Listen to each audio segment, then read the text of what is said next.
গ্রাম বাংলার প্রতিটি দিন শুরু হয় এরকম সুন্দর সকাল দিয়ে।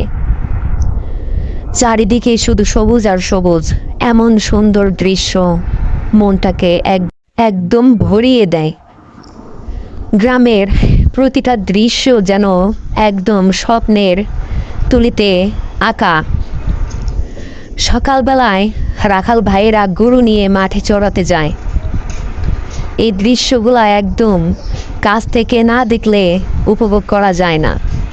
গ্রামের প্রতিটা ছেলে মেয়ে হই হুল্লোড় করে দিন পার করে এবং গ্রামের সহজ সরল মানুষ টাটকা শাক সবজি কেনার জন্য হাট বাজারে যায় এবং একসঙ্গে তারা বাড়ি ফেরে, সবজি কিনে বাড়ি ফেরে এবং বাচ্চারা হই হুল্লোড় করে স্কুলে দলবেঁধে সারিবদ্ধভাবে বাচ্চারা সবাই স্কুলে যায় লেখাপড়া করার উদ্দেশ্যে এবং তারা লেখাপড়ার পাশাপাশি খেলাধুলাও করে।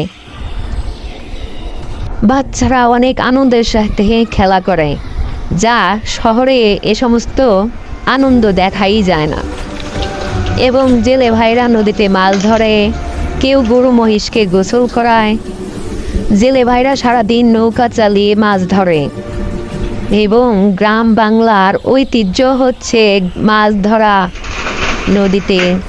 এবং আশেপাশে যত বাড়িঘর আছে সমস্ত মানুষজন একে অপরের সাথে মিলেমিশে জীবন অতিবাহিত করে। রাত নেমে আসে এবং খুব সকাল সকালেই তারা ঘুমিয়ে যায় এবং খুব সকাল ভোরেই তারা আবার ঘুম থেকে উঠে যে যার কাজকর্মে ব্যস্ত হয়ে পড়ে।